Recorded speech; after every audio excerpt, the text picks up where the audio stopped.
Terus bagaimana hubungan dengan anak saya yang sekolah di pesantren? Ini mau nanya sudah bersuci atau berwudu. Terima kasih Kemudian Bapak. bersuci wudunya batal. Wudunya batal. Assalamualaikum warahmatullahi wabarakatuh. Alhamdulillahi ala ihsanih wa syukru lahu ala taufiqihi wa amtinanih. Ashhadu an la ilaha illallah ta'ziman li sya'nih wa ashhadu anna Muhammadan abduhu wa rasuluhu ad-da'i ila ridwanih. Salawatullahu alaihi wa man sara ala nahjihi amma ba'd. Kami ucapkan ahlan wa sahlan wa marhaban bikum kepada seluruh pemirsa Fatwa TV dimanapun Anda berada, yang pada kesempatan kali ini berkenan untuk mengikuti program live interaktif yang bersegmen mengenal akhlak Rasulullah Shallallahu Alaihi Wasallam, yang insya Allah akan dipandu atau dibimbing langsung oleh guru kita, yaitu Ustadz Dr. Sufyan Baswedan, yang dimana beliau merupakan ketua dan juga anggota dari Dewan Fatwa Perhimpunan Al-Irsyad. Para pemirsa dan juga pendengar Fatwa TV dimanapun Anda berada, insya Allah dalam 1 jam ke depan kita akan mendengarkan nasihat bersama dan juga mendengarkan ilmu-ilmu baru untuk kita semuanya yang berkaitan tentang akhlak Rasulullah Shallallahu Alaihi Wasallam dari guru kita Ustadz Dr. Sufyan Baswedan. Dan alhamdulillah saat ini beliau telah hadir di tengah-tengah kita semuanya, yaitu tepatnya berada di studio Fatwa TV Surakarta. Assalamualaikum Ustadz. Waalaikumsalam warahmatullahi wabarakatuh. Masya Allah. Gimana kabarnya Ustadz? Alhamdulillah sehat, barakallahu fiik. Mudah-mudahan antum sehat, para pemirsa juga sehat semuanya. Mendengar nama kota Surakarta ini mengingatkan saya dengan kota kelahiran saya, Ustaz. Oh, Masya Allah, antum asli Solo juga ya? Sebelahnya. Asli Sragen, Ustaz. Sukoharjo. Oh, Sragen, Masya Allah, alhamdulillah. Barakallahu fikum, Ustaz. X. Nah. Baik, alhamdulillah, jazakumullah khairan Ustaz atas berkenannya untuk hadir pada kesempatan kali ini. Dan kami mempersilahkan kepada seluruh pemirsa Fatwa TV yang sedang menyaksikan live pada kesempatan kali ini, yang ingin bertanya mengenai akhlak Rasulullah Shallallahu Alaihi Wasallam, bisa melalui 2 cara, yaitu cara yang pertama melalui telepon WhatsApp kami, yaitu di 0821 706087, atau para pemirsa juga bisa mengakses telepon satelit kami, yaitu 0331 544 6087. Dan para pemirsa Fatwa TV dimanapun Anda berada, yang semoga Allah senantiasa memberikan rahmat dan karunia-Nya kepada kita semuanya. Sebelum membacakan pertanyaan-pertanyaan yang telah masuk ke dalam meja redaksi kami, marilah kita mendengarkan nasihat pembuka terlebih dahulu dari guru kita Ustadz Dr. Sufyan Baswedan hafizahullah ta'ala. Kepada beliau, tafadhol Ustadz. Bismillahirrahmanirrahim. Assalamualaikum warahmatullahi wabarakatuh. Innal hamdalillah nahmaduhu wa nasta'inuhu wa nastaghfiruh wa na'udzu billahi min shururi anfusina wa sayyiati a'malina, may yahdihillahu fala mudilla lahu ومن يضلل فلا هادي له أشهد أن لا إله إلا الله وحده لا شريك له وأشهد أن محمدا عبده ورسوله لا نبي ولا رسول بعده صلى الله عليه وعلى آله وصحبه ومن والاه أما بعد. Para pemirsa yang dirahmati oleh Allah, dimanapun antum berada, dalam sebuah hadis yang diriwayatkan oleh Imam Muslim dalam sahihnya, ada salah seorang tabi'in yang mengatakan kepada sahabat Hudzaifah bin Yaman radhiyallahu anhuma. Dia berkata, "Lau adraktu Rasulullah qataltu ma'ahu ablait." Andai aku berjumpa dengan Rasulullah, maka aku akan berjuang di samping beliau dan membela beliau habis-habisan. Ucapan ini ditujukan oleh tabi'in yang tidak pernah bertemu dengan Rasulullah, ya, ditujukannya kepada sahabat Nabi, yaitu Hudzaifah ibn Yaman radhiyallahu anhuma. Maka Hudzaifah berkomentar, anta kunta taf'alu dhalik? Benarkah kamu akan berbuat seperti itu? Laqad ra'aituna lailatal ahzab syadidatir riyahi wa qurr. Ya, perlu engkau ingat bahwa aku masih terbayang olehku. Ya, masih terbayang oleh kami bagaimana kondisi kami para sahabat Nabi ketika di salah satu malam perang Ahzab yang saat itu anginnya berhembus demikian kencang dan hawa dinginnya menusuk-nusuk tulang. Di saat itulah Nabi SAW berjalan melewati satu persatu dari para sahabat yang beliau tugaskan untuk berjaga-jaga. Ya, karena kita tahu perang Ahzab dikenal juga dengan istilah perang Khandaq adalah perang urat syaraf yang sangat menegangkan suasananya. Jadi musuh tidak bisa masuk karena terhalang oleh parit, yang mana parit itu digali oleh seluruh sahabat ya, Muhajirin dan Ansar semuanya gotong royong untuk menggali parit yang lebarnya sedemikian lebar sehingga tidak mampu dilompati oleh kuda, dan kedalamannya pun juga seandainya kuda itu nekat masuk, dia tidak bisa naik lagi. Kemudian parit itu membentang dengan jarak sekitar 2,5 kilometer. Bisa dibayangkan, benar-benar ini proyek yang sangat melelahkan. Dan itu sebelum datangnya musuh. Mereka sudah menggali parit yang demikian besar dalam kondisi yang sangat kekurangan logistik, ya, menahan lapar. Setelah itu musuh datang menyerang, mengepung dalam jumlah yang sangat besar sehingga suasana demikian mencekam sebagaimana yang Allah gambarkan di surah Al-Ahzab, idh ja'ukum min fawqikum wa min asfala minkum wa idh zaghatil absar wa balagatil qulubul hanajir wa tadhunnuna billahi dhununa hunalika btuliyal mu'minun wa zulzilu zilzalan syadida. Ketika musuh datang dari atas, datang dari bawah, pandangan mata kalian sudah kemana-mana, tidak lagi bisa konsentrasi ke satu titik, mungkin saking banyaknya musuh yang harus diawasi. Kemudian jantung itu hampir copot sampai di tenggorokan, maka ketika itulah orang-orang beriman diuji keimanannya dan diguncang dengan guncangan yang dahsyat. Itu gambaran singkat dari perang Ahzab. Di salah satu malam perang Ahzab, Nabi berjalan menyusuri para sahabatnya dan menawarkan kepada mereka, ala rajulun ya'tini bi khabaril qaum ja'alahu Allahu ma'i yaumil qiyamah. Adakah seseorang yang mau menyusup dan mencari tahu rencana musuh kemudian menyampaikannya kepadaku, maka dia akan bersamaku pada hari kiamat. Di riwayat yang lain, maka dia akan menjadi temanku di surga. Fasakatna jami'an falam yakum minna ahad. Hudzaifah menceritakan bahwa kami semuanya terdiam ketika itu. Tidak ada seorang pun dari kami yang mau menyambut tawaran Rasulullah tersebut. Beliau mengulang yang kedua kali, kami masih sama. Beliau mengulang lagi yang ketiga kali, kami juga masih sama. Lalu beliau mengatakan, setelah melewati satu persatu itu, berhenti di depannya Hudzaifah, beliau mengatakan, qum ya Hudzaifah fa'tini bi khabarihim wa la tata'arhum alayya. Bangkit wahai Hudzaifah, kau menyusup ke sana, cari tahu rahasia rencana mereka dan sampaikan kepadaku. Ini perintah, tapi ada juga pesan dari Rasulullah, larangan. Jangan kau berbuat hal-hal yang mengagetkan mereka sehingga mereka nekat menyerangku. Sekedar cari tahu dan jangan melakukan tindakan-tindakan provokatif. Intinya begitu.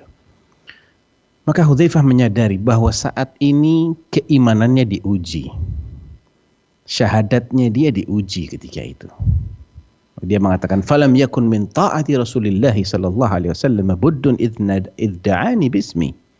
Begitu berhubung namaku telah disebut, maka tidak ada pilihan lain, aku harus taat terhadap Rasulullah sallallahu alaihi wasallam.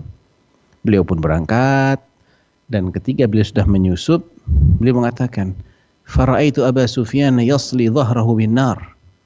Aku melihat Abu Sufyan ibn Harb yang tidak lain adalah komandannya pasukan Ahzab, pasukan koalisi, panglimanya. Dia ketika itu sedang menghangatkan tubuhnya di balik api unggun. Jadi posisinya para pemirsa, Hudzaifah melihat Abu Sufyan tidak melihat Hudzaifah. Apa yang terjadi? Fa akhadtu sahman min kinanati fa wada'tuhu ala kabidil kaus. Aku ambil sebatang anak panah dan aku bidikkan anak panah itu. Namun aku teringat dengan larangan Rasulullah, kamu jangan memprovokasi mereka. Maka tidak jadi aku panah dia. Wa wallahi law ramaituhu la asabtuh. Padahal demi Allah seandainya aku panah dia, matilah dia.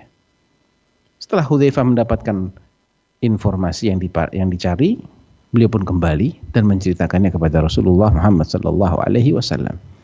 Intinya para pemirsa dari hadis yang saya sebutkan ini, bahwa yang namanya taat iman kepada Rasulullah sallallahu alaihi wasallam itu harus diuji. Dengan apa? Dengan perintah, dengan larangan. Bagaimana kita menyikapi perintah? Taati semampu kita. Bagaimana kita menyikapi larangan? Jauhi. Dan ini adalah bukti kalau kita ini benar-benar beriman kepada Rasulullah Muhammad sallallahu alaihi wasallam. Tidak boleh lagi ada analisa-analisa di balik perintah Rasulullah ketika sudah jelas maksudnya. Kenapa begini? Kenapa begitu? Bukankah ini lebih baik? Bukankah yang begitu tidak baik? Tidak ada lagi analisa-analisa setelah jelas maksud dari perintah itu sendiri. Sebagaimana Hudzaifah menyingkirkan analisa pribadinya. Ini kan panglima musuh. Dia tidak melihat saya. Tidak. Ada perintah dari Rasulullah, jangan melakukan tindakan provokatif. Sekedar cari informasi, sudah beliau jalankan. Itulah hakikat dari iman. Dan bersaksi bahwasanya beliau adalah utusan Allah. Mungkin begitu nasihat pembukanya, Akhi Latif. Wallahu a'lam. Baik, jazakumullah khairan Ustadz atas nasihat pembukanya yang sangat luar biasa menggugah keimanan kita semuanya. Karena memang kenyataannya di luar sana masih banyak dari kita yang mengaku mencintai Rasulullah SAW, namun jarang dalam mengerjakan sunnah-sunnahnya. Baik Ustaz, jazakumullah khairan Ustaz atas nasihat pembukanya. Dan mohon izin Ustaz, kami menuju ke penelpon yang pertama, yaitu dari Bapak Soleh Haji asal Bengkulu. Assalamualaikum Fatwa TV. Waalaikumsalam warahmatullahi wabarakatuh. Baik, silahkan Bapak pertanyaannya. Assalamualaikum warahmatullahi wabarakatuh, Ustaz. Waalaikumsalam warahmatullahi wabarakatuh. Ya, dalam beberapa hadis, Ustaz, disebutkan istilah akhlak yang mulia. Kemudian keutamaan akhlak mulia. Kemudian Rasul menjamin orang yang berakhlak mulia akan masuk surga begitu. Nah, istilah-istilah akhlak mulia di dalam hadis maupun Al-Quran, itu seperti apa Ustadz pengertiannya? Yang dimaksud dengan akhlak mulia tersebut. Nah, kemudian apakah akhlak mulia itu juga bisa disematkan kepada adab-adab di daerah, adab-adab akhlak-akhlak di daerah, selama tidak bertentangan dengan Al-Quran dan hadis? Itu aja Ustadz. Jazakumullah khair, barakallahu fikum. Wassalamualaikum warahmatullahi wabarakatuh. Waalaikumsalam warahmatullahi wabarakatuh. Iya, akhlak yang mulia maknanya cukup luas ya Bapak Saleh Haji. Baik kaitannya dengan manusia, dengan Allah Subhanahu wa taala, dengan Rasulullah sallallahu alaihi wasallam, dengan orang tua, dengan tetangga, dengan sesama kaum muslimin. Pergaulan itu kan banyak sisi juga, tidak hanya dalam bermuamalah, namun juga dalam ibadahnya dia berakhlak yang mulia, sebagai orang tua, sebagai anak, sebagai suami. Jadi semua yang sifatnya diperintahkan, perilaku yang sifatnya diperintahkan, diajarkan oleh Islam, maka itu adalah akhlak yang mulia. sebagaimana yang dicontohkan oleh Rasulullah sallallahu alaihi wasallam, wa innaka la'ala khuluqin 'azim, engkau benar-benar berada di atas budi pekerti yang agung.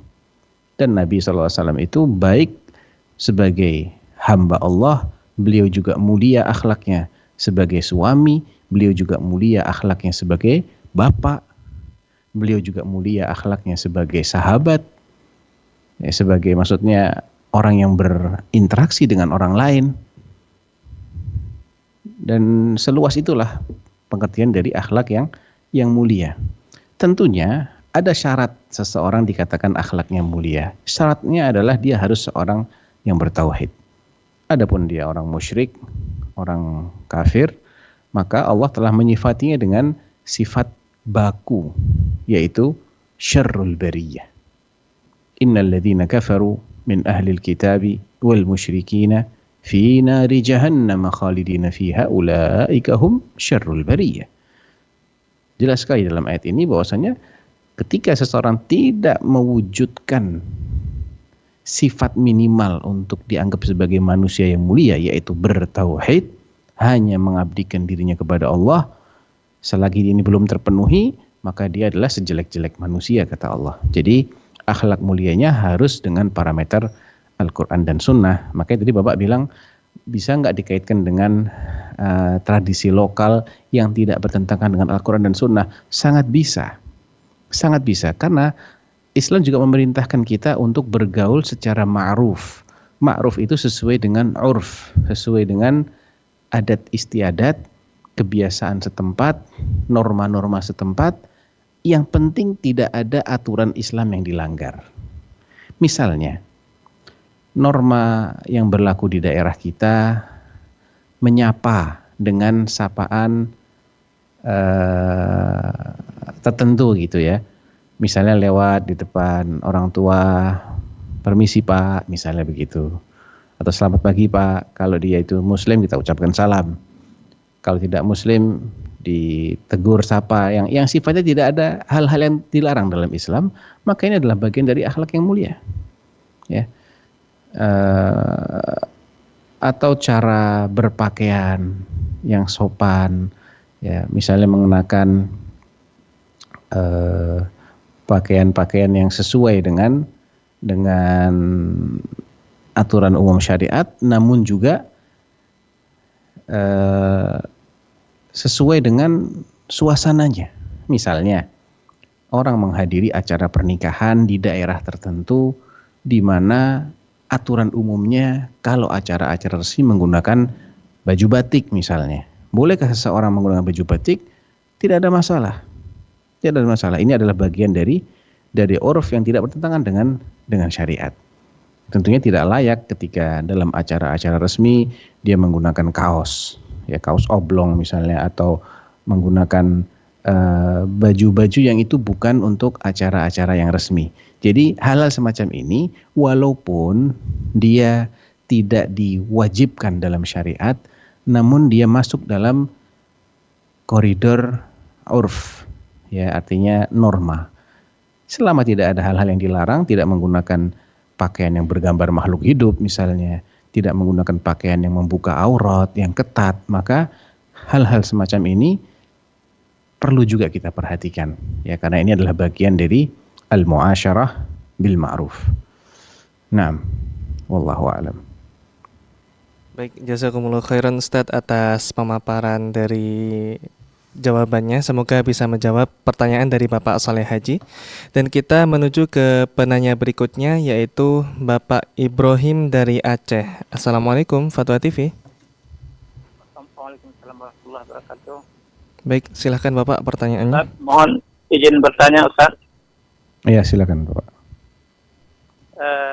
Berdosakah saya bila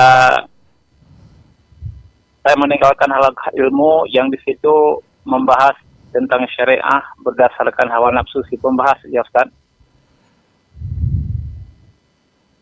Berdosakah Bapak manakala meninggalkan majelis ilmu yang di situ ada pembahasan tentang syariat tapi berdasarkan hawa nafsu yang membahasnya? Ya, tepatnya begitu insyaallah. Ya Bapak tidak berdosa, Bapak dapat pahala Pak. Bapak dapat pahala itu. Alhamdulillah. Nggak berdosa. Dan itu bukan majelis ilmu, Pak. Itu majelis syubhat Terima kasih, namanya. Ustaz. Atau Terima kasih Ustaz. majelis yang Jazakumullahu khairan. wa iyyakum. Jadi kalau pembahasannya berdasarkan hawa nafsu bukan majelis ilmu namanya. Ya. Wallahu a'lam. Baik, jazakumullah khairan Ustaz atas pemaparannya dan semoga ini bisa menjawab dari Bapak Ibrahim. Dan kita menuju ke penelpon berikutnya, yaitu dari Ibu Hamba Allah dari Tasikmalaya. Assalamualaikum Fatwa TV.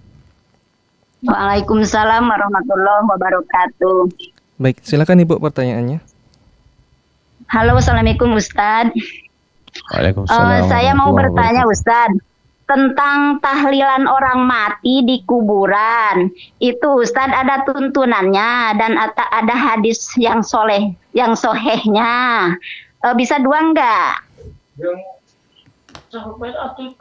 Yang kedua, puasa Rajab tanggal 1, tanggal 2, tanggal 3 itu ada tuntunannya dan ada hadisnya atau ada dalilnya.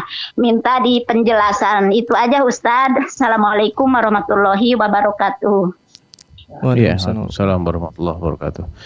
Ya, terkait dengan tahlilan di kuburan, tidak pernah saya menemukan hadis yang mengajarkan seperti itu. Tidak juga itu dilakukan atau diamalkan oleh baginda Rasulullah Sallallahu Alaihi Wasallam. Yang diamalkan oleh Rasulullah SAW ketika selesai menguburkan jenazah, beliau mengajak orang-orang yang ada di situ untuk memintakan ampun bagi mayit dan memintakan agar diberi keteguhan ketika menjawab pertanyaan malaikat. Istaghfiru li akhikum was'alu lahu tatsbit fa innahu al-ana yus'al. Mintakan ampun untuk saudara kalian dan mintakan keteguhan baginya karena dia sekarang sedang ditanya. Kalaupun beliau datang lagi ke kuburan dalam rangka ziarah kubur, maka beliau tidak membaca tahlil di sana. Beliau mendoakan orang-orang yang ada di kubur situ. Ketika masuk ke area pemakaman muslim, beliau mengatakan assalamualaikum ahlad diyar minal muslimin wal mu'minin antumus sabiqun wa nahnu insyaallahu bikum lahiqun. Ya, ucapan salam, tidak ada pengulangan la ilaha illallah dan seterusnya. Kemudian terkait dengan pertanyaan yang kedua tentang puasa Rajab ya. Bulan Rajab adalah salah satu dari bulan yang dinyatakan sebagai Ashhurul Hurum, bulan suci. Jadi bulan suci dalam satu tahun itu ada 4, Dzulqa'dah, Dzulhijjah, Muharram, dan Rajab. Ya, 3 bulan ini berurut-urut. Dzulqa'dah, Dzulhijjah, dan Muharram ini berurutan. Kemudian satu yang terpisah yaitu Rajab. Bulan Rajab adalah bulan suci. Nabi Shallallahu Alaihi Wasallam memang tidak pernah secara khusus menganjurkan puasa di bulan Rajab. Secara khusus anjuran dari beliau berpuasalah kalian di bulan Rajab tidak ada. Bahkan banyak sekali hadis-hadis yang palsu. Hadis-hadis yang itu adalah kedustaan yang direkayasa atas nama Nabi Shallallahu Alaihi Wasallam. Saking banyaknya, sejumlah ulama, di antaranya adalah Al-Hafidh Ibnu Hajar Al-Asqalani yang sangat terkenal itu, yang menulis kitab Bulughul Maram itu, beliau menyusun atau mengumpulkan hadis-hadis yang dipalsukan terkait keutamaan bulan Rajab. Ya, namanya Tabyinul Ajab. Karya beliau namanya Tabyin Al-Ajab. Nah, tapi boleh nggak seseorang itu puasa di bulan Rajab, puasa sunnah? Baik-baik saja, tidak ada masalah. Namun pengkhususan hari tertentu, ya, dengan keyakinan bahwa fadilahnya atau pahalanya lebih besar kalau kita puasa sunnah di hari itu, di bulan itu, pengkhususan seperti ini harus berdasarkan dalil yang sahih. Tidak boleh hanya rekayasa, hanya asumsi, ikut-ikutan, tidak boleh. Tapi kalau ibu ingin mengisi waktu luang di bulan Rajab ataupun di lain bulan Rajab dengan puasa sunnah, maka ahlan wa sahlan. Itu sesuatu yang baik tanpa harus dikhususkan tanggal berapa. Ya, saya puasa karena memang itu Senin Kemis misalnya. Saya biasa puasa Senin dan Kemis. Atau saya biasa puasa Daud, selang-seling. Ya silahkan aja dilanjut puasa Daudnya atau puasa Senin Kemisnya. Oh tidak, saya punya kebiasaan puasa 3 hari dalam 1 bulan. Dan harinya itu bebas. Kadang ngumpul, kadang mencar-mencar. Ya silahkan aja. Atau ketika sedang tidak ada makanan, ibu meniatkan untuk puasa. Silahkan aja, Nabi juga kadang seperti itu. Ketika Nabi datang, tanya kepada Ibunda Aisyah, hal indaki min syai', adakah makanan wahai Aisyah hari ini untuk sarapan misalnya. Aisyah menjawab, tidak ada apa-apa ya Rasulullah. Maka Nabi tiba-tiba meniatkan untuk puasa. Idzan ana shaim. Kalau begitu aku akan puasa saja hari ini. Kalau memang sejak subuh bangun belum makan, belum minum apa-apa. Ketika ingin makan, ingin minum ternyata nggak ada makanan, maka boleh diniatkan untuk puasa. Jadi hal-hal yang sifatnya terbuka kita bisa amalkan di bulan Rajab, di luar bulan Rajab. Tapi jangan kita khususkan pada tanggal tertentu, pada bulan tertentu, dengan keyakinan tertentu, kecuali kalau memang ada dalilnya. Berhubung tidak ada dalil yang mengkhususkan puasa di bulan Rajab pada tanggal tertentu, maka jangan kita mengkhususkan tanggal tertentu. Mudah-mudahan bisa difahami. Wallahu a'lam. Baik, jazakumullah khairan Ustadz atas pemaparannya, dan semoga hal ini bisa menjawab pertanyaan dari Ibu hamba Allah dari Tasikmalaya.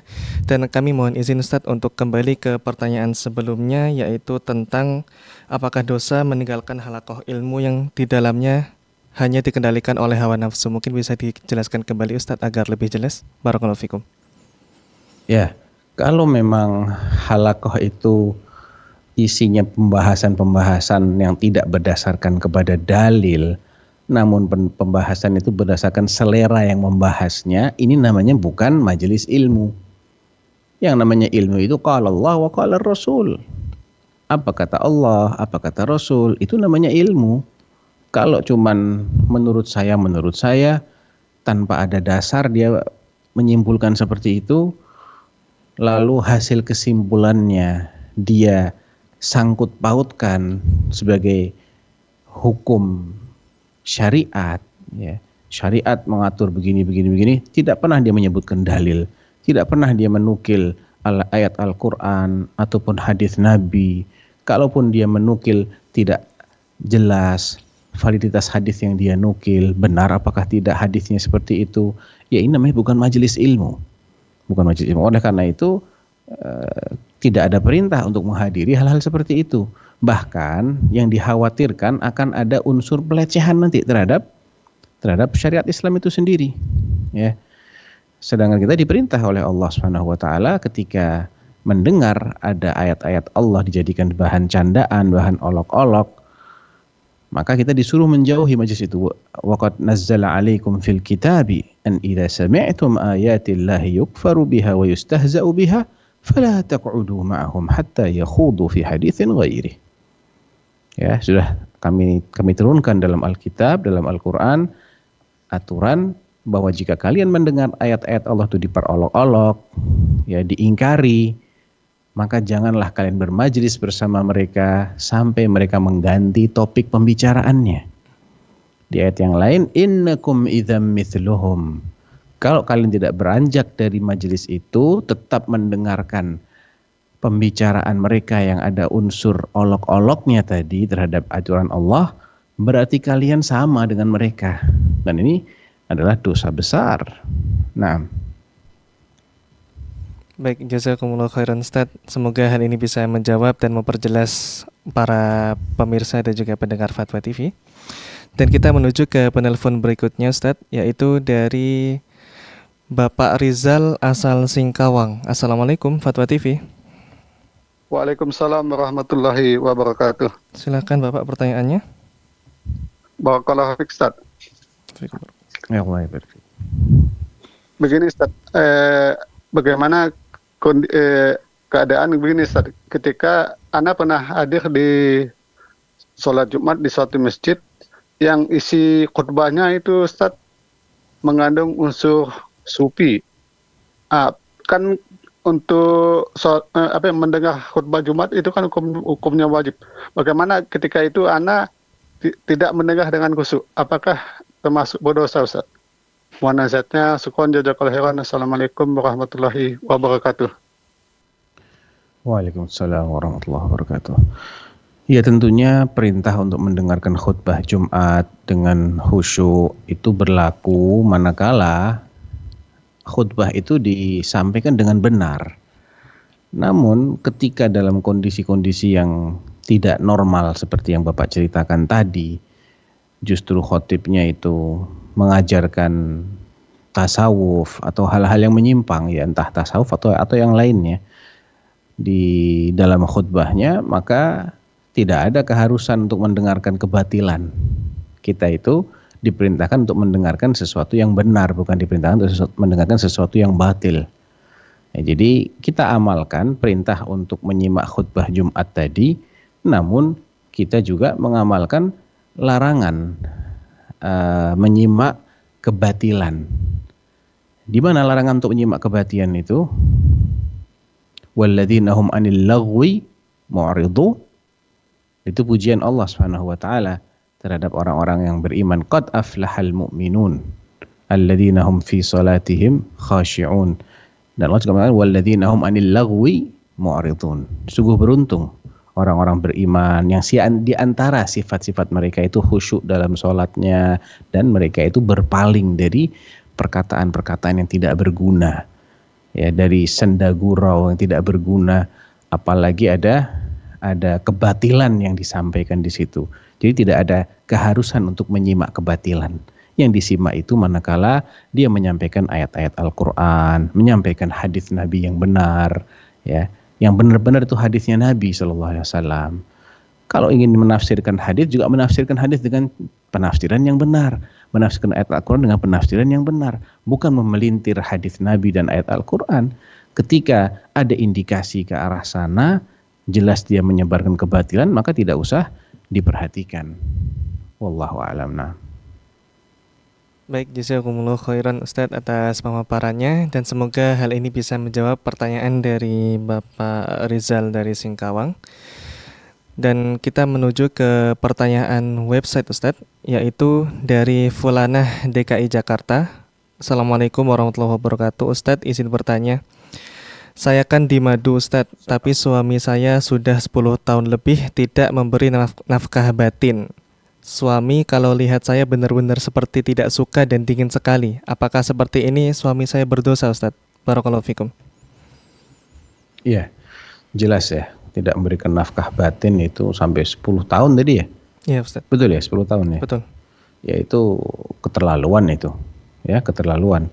Karena wanita juga punya hak untuk mendapatkan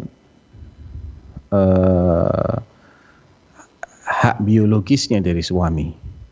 Karena salah satu tujuan pernikahan itu adalah menjaga kemaluan.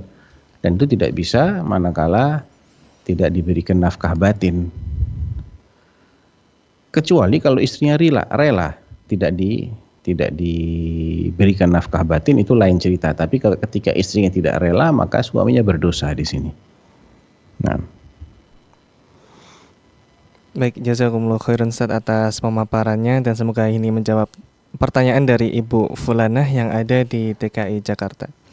Dan kita menuju ke pertanyaan berikutnya Ustadz dari website atas nama Acep Iswandi dari Jawa Tengah, Kota Semarang. Assalamualaikum warahmatullahi wabarakatuh. Ustadz, izin bertanya. Istri ana hamil anak keempat dan ini proses melahirkan dengan cara sesar yang keempat. Qadarullah prosesnya lahir prematur dikarenakan kondisi ibu yang tidak sehat karena dampak dari sesar sebelumnya. Setelah melahirkan, si ibu diminta untuk melakukan steril karena berkaitan dengan keselamatan dan kesehatan ibu. Apa hukumnya Ustadz? Karena suami sebetulnya tidak setuju, namun karena pertimbangan resiko ke depannya, akhirnya disetujui. Ya, Sebetulnya sterilisasi itu pada dasarnya tidak diperbolehkan ya, karena itu kan memutus kemampuan untuk berketurunan secara permanen. Ya, istilah fikihnya qat'un nasl, memutus kemampuan untuk berketurunan. Ini tidak diperbolehkan pada dasarnya. Kecuali kalau ada kondisi yang benar-benar darurat. Padahal kita tahu alat-alat kontrasepsi yang lain itu juga bisa mencegah kehamilan dengan persentase yang cukup besar. Toh seandainya terjadi kehamilan yang kelima, itu juga belum tentu akan menimbulkan efek yang dikhawatirkan.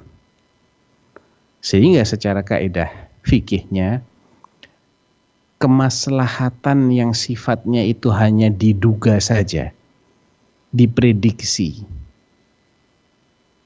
Artinya kemaslahatan yang diduga itu apa? Kalau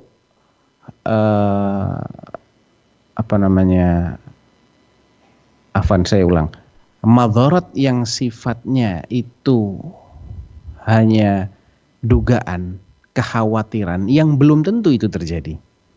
Yaitu apa madharat yang dimaksud di sini? Kalau hamil lagi nanti akan mengancam. Pertama, apakah kehamilan yang kelima itu pasti mengancam jiwa si ibu? Belum tentu. Belum tentu. Oke, yang keempat prematur, yang kelima belum tentu prematur. Belum tentu juga sesar. Siapa yang bisa memastikan itu? Tidak ada yang bisa memastikan. Sehingga tidak boleh sesuatu yang sifatnya itu hanya dugaan-dugaan. Maslahatnya juga kita nggak tahu nih anak yang keberapa nanti yang akan menyelamatkan orang tuanya, ya, yang akan ditakdirkan oleh Allah untuk panjang umurnya dan menjadi investasi di masa tua orang tua. Kita nggak tahu. Tidak boleh sesuatu yang sifatnya masih dugaan-dugaan seperti itu dikejar, diupayakan dengan melakukan sesuatu yang jelas-jelas madharatnya, yaitu sterilisasi. Kalau sudah sterilisasi, jelas maslahat berketurunan itu akan terhenti dari ibu ini. Dia nggak akan lagi bisa punya keturunan. Kemampuan reproduksinya akan selesai dengan sterilisasi, itu pasti. Itu pasti. Tapi maslahat yang dia harapkan atau madharat yang dia khawatirkan seandainya terjadi kehamilan itu masih belum pasti. Bagaimana sesuatu yang belum pasti diwujudkan dengan cara melanggar sesuatu yang pasti, yaitu menghentikan kemampuan reproduksi. Nah, jadi dari sisi ini itu sesuatu yang terlarang sebetulnya. Kalau sudah terlanjur, ya sudah istighfar, taubat kepada Allah Subhanahu wa taala. Syekh Ibnu Utsaimin rahimahullah pernah menceritakan tentang salah seorang wanita yang menurut dokter janinnya itu cacat kalau dibiarkan lahir. Jadi disarankan agar digugurkan karena ini janin akan lahir dalam keadaan cacat fisiknya. Dia pun minta fatwa kepada para ulama dan tidak diberikan fatwa yang membolehkan. Tidak boleh, kamu harus bersabar karena apa yang dikatakan oleh dokter itu hanya prediksi, belum tentu nanti seperti itu. Dan dia pun bersabar. Subhanallah, lahir normal, bagus, tidak cacat sedikit pun. Ya, saya juga mengenal salah seorang asatidzah yang dia punya anak 5, kelima-limanya sesar semua. Normal, nggak ada masalah. Ya. Jadi kalau di Indonesia cenderung disarankan untuk tidak banyak anak. Tapi di Saudi sana sampai 5 kali pun ada yang sesar sampai 5 kali. Nah, wallahu ta'ala alam. Tergantung dokternya juga, tidak semua dokter itu punya akidah yang baik ya. Tidak semua dokter itu faham aturan Allah. Jadi tidak boleh sembarangan mengikuti saran dokter, apalagi dalam hal-hal yang sifatnya memutus salah satu dari tujuan utama syariat, yaitu hifdzun nasl, menjaga keturunan. Syariat itu tujuan utamanya diantaranya adalah memelihara keturunan. Ini memutus keturunan hanya dengan omongan satu dokter, jangan. konfirmasikan dulu, cross check dulu ke beberapa dokter, terutama yang terkenal dengan din yang baik ya. Jangan sembarang dokter. Tanyakan juga kepada asatidzah yang faham tentang kasus ini. Istikharah dulu. Kalau memang sudah dugaan itu sangat kuat sekali, nah itu lain cerita. Wallahu a'lam. Baik, jazakumullah khairan Ustaz atas pemaparannya. Semoga hal ini bisa menjawab pertanyaan dari Bapak Acep. Dan kami kembali mengajak kepada seluruh pemirsa Fatwa TV dimanapun ada berada yang sedang menyaksikan tayangan live interaktif kami, bisa bertanya secara langsung kepada Ustadz kita melalui 2 jalur, yaitu yang pertama melalui WhatsApp 0821 706087, dan alhamdulillah saat ini sudah terhubung kembali penelpon berikutnya dari Bapak hamba Allah Sumatera Selatan. Assalamualaikum Fatwa TV. Waalaikumsalam Ustadz, izin bertanya. Baik, silahkan Bapak. Ya, yang saya tanyakan, jika terjadi keguguran, yang satu sudah berbentuk jasad dan yang satu belum berbentuk jasad. Nah, kira-kira yang mana yang harus disolati atau dua-duanya tidak wajib disolati? Demikian Ustadz, terima kasih. Assalamualaikum warahmatullahi wabarakatuh. Waalaikumsalam. Assalamualaikum warahmatullahi wabarakatuh. Kalau sudah berbentuk jasad berarti sudah ditiupkan ruh Pak ya. Kemungkinan besar itu sudah melewati lebih dari 4 bulan. Sudah ditiupkan ruh sehingga itu yang disolati. Tapi kalau belum berbentuk jasad, kemungkinannya masih belum ditiupkan ruh, maka tidak perlu disolati. Demikian Pak. Wallahu a'lam. Baik, jazakumullah khairan Ustadz atas pemaparannya dan semoga hal ini menjawab pertanyaan dari Bapak hamba Allah Sumatera Selatan. Baik, kita menuju ke pertanyaan terakhir, yaitu dari Safirah Jawa Timur. Assalamualaikum Ustadz, izin bertanya, ada lelaki berpoligami mempunyai istri 4 ya. Istri keempat adalah janda dengan anak 2. Yang anak pertama adalah putri, seorang perempuan, yang ketika menikah dengan ibunya, seorang suami ini menikah dengan ibu anak tersebut, yaitu anak tersebut masih berusia SMP. Sekarang sudah SMA. Dan qadarullah sekarang sudah cerai, si ibu sudah balik ke kota asalnya, tapi si anak perempuan ini masih tinggal dengan mantan bapak tirinya karena masih belum pindah sekolah. Jadi hukumnya bagaimana Ustadz? Barakallahu fikum. Ya, nggak ada masalah, boleh-boleh aja. Karena bapak tirinya itu adalah mahram selamanya bagi si anak. Ya, walaupun ibunya sudah tidak menikah lagi dengan bapak tirinya, tapi anak itu menjadi mahram selamanya. Manakala sang bapak sudah pernah menikahi ibunya dan sudah berkhalwat dengan ibunya, ya sudah sempat berduaan, nggak ada sapa-sapa gitu, maka itu sudah menjadikan kemahroman yang sifatnya permanen terhadap anak tirinya tadi itu. Ya. Nah. Baik, jazakumullah khairan Ustadz atas pemaparannya dari pertanyaan yang sudah diajukan oleh para jamaah, dan itu merupakan pertanyaan terakhir kita Ustadz pada sesi kali ini. Alhamdulillah kami kembali mengucapkan jazakumullah khairan atas kehadiran antum Ustadz di studio kali ini, dan alhamdulillah kita bisa berjumpa di kondisi yang insya Allah sehat walafiat. Kami ucapkan juga jazakumullah khairan kepada Anda semuanya, para pemirsa Fatwa TV dimanapun Anda berada, yang berkenan mendengarkan tayangan live interaktif kami hingga akhir sesi ini. Kami mengucapkan jazakumullah khairan kepada para pendengar setia live interaktif Fatwa TV dimanapun Anda berada. Dan kami juga mengajak kepada seluruh pemirsa Fatwa TV untuk mengikuti rangkaian dari kegiatan-kegiatan kami, yaitu jadwal live interaktif yang bisa Anda saksikan semuanya di layar kaca Anda yang insya Allah kita akan ada jadwal dari Senin hingga hari Jumat, yang insya Allah akan diisi oleh asatidah-asatidah kita.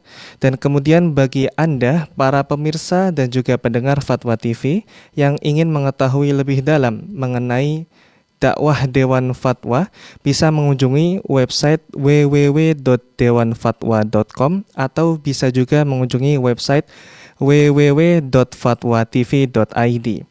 Dan kami juga mengajak kepada Anda semuanya untuk berta'awun dalam kebaikan dalam dakwah sunnah ini melalui rekening yang sudah tertera pada layar kaca Anda. Dan kami akan mendoakan semoga harta yang Anda salurkan untuk kami, untuk dakwah sunnah ini, insya Allah akan kembali dalam hitungan yang berlipat-lipat dan akan Allah balas dengan sebaik-baiknya. Kami kembali mengucapkan jazakumullah khairan atas partisipasinya dan juga berkenannya untuk menyaksikan live interaktif hingga akhir kali ini. Kami selaku pembawa acara mewakili seluruh kru yang bertugas pada kesempatan kali ini memohon maaf jika ada salah kata. Mohon undur diri. Assalamualaikum warahmatullahi wabarakatuh. Terus bagaimana hubungan dengan anak saya yang sekolah pesantren? Ini mau nanya. Sudah bersuci atau kemudian bersentuhan dengan suami